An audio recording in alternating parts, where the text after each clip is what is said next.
The Little Match Girl by Hans Christian Andersen. The Little Match Girl, also titled Little Matchstick Girl, is one of our favorite fairy tales. Published by Hans Christian Andersen in 1845, it exemplifies his broad literary talent and ability. I personally like to read this story at least twice a year, once in autumn as the holiday season comes into focus, and then again around the Christmas holiday. It's a gentle reminder of the value of compassion and charity. Little Match Girl's Study Guide is a resource for teachers and students. Most terribly cold it was. It snowed and was nearly quite dark. An evening, the last evening of the year. In this cold and darkness there went along the street a poor little girl, bareheaded and with naked feet. When she left home she had slippers on, it is true, but what was the good of that? They were very large slippers, which her mother had hitherto worn. So large were they, and the poor little thing lost them as she scuffled away across the street, because of two carriages that rolled by dreadfully fast.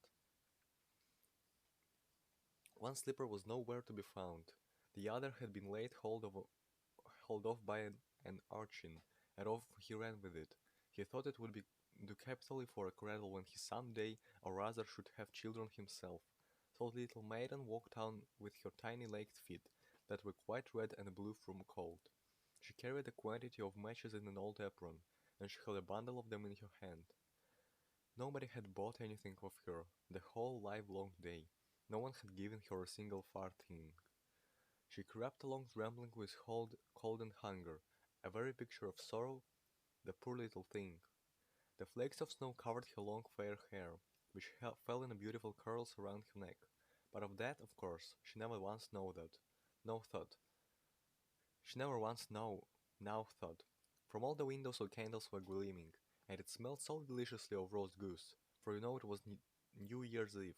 Yes, of that she thought. In a corner formed by two houses, of which one advanced more than the other, she seated herself down and covered together.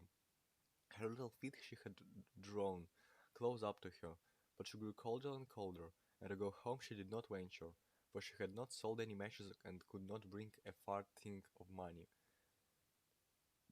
From her father she would certainly get blows, and at home it was cold too, for above her she had only the roof, through which the wind whistled, even though the largest cracks were stopped up with straw and rags. Her little hands were almost numbed with cold. Oh, a match might afford her a world of comfort, if she only dared to take a single one out of the bundle, draw it against the wall, and warm her fingers by it. She drew one out, reached. How it blazed, how it burned! It was a warm, bright flame, like a candle, as she held her hands over it. It was a wonderful light. It seemed really to the little maiden as though she were sitting before a large iron stove, with burnished brass feet and brass ornament at the top. The fire burned with such blessed influence, it warmed so delightfully. The little girl had already stretched out her feet to warm them too, but the small flame went out, the stove vanished.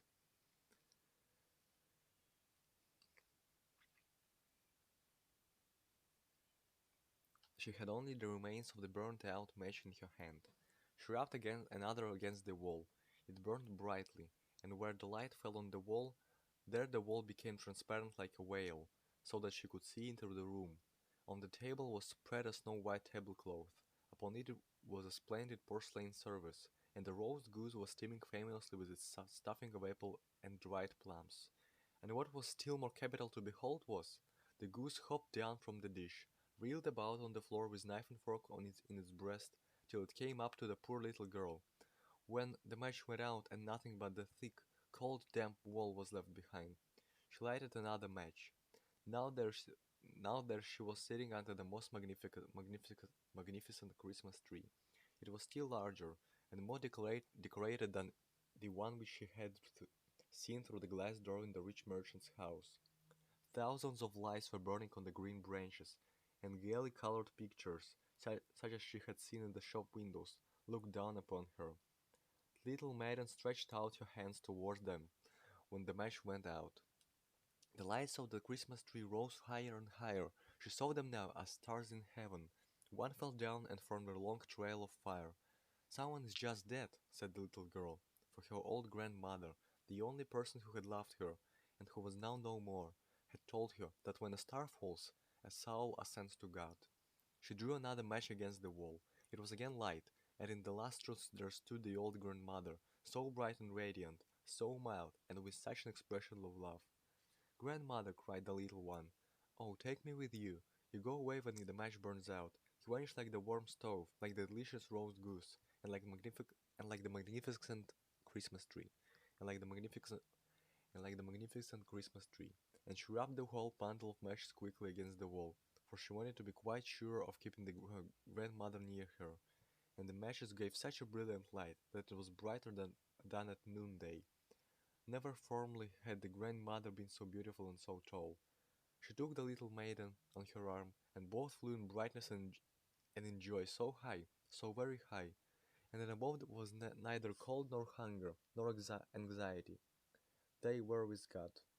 But in the corner, at the cold hour of dawn, sat the poor girl, with rosy cheeks and with a smiling mouth, leaning against the wall, frozen to death on the last evening of the old year. Stephen Stark set the child there with her matches, of which one bundle had been burned. She wanted to warm herself, people said. No one had the slightest suspicion of what beautiful things she had seen. No one ever dreamed of the splendor in which, with her grandmother, she had entered on the joys of a new year.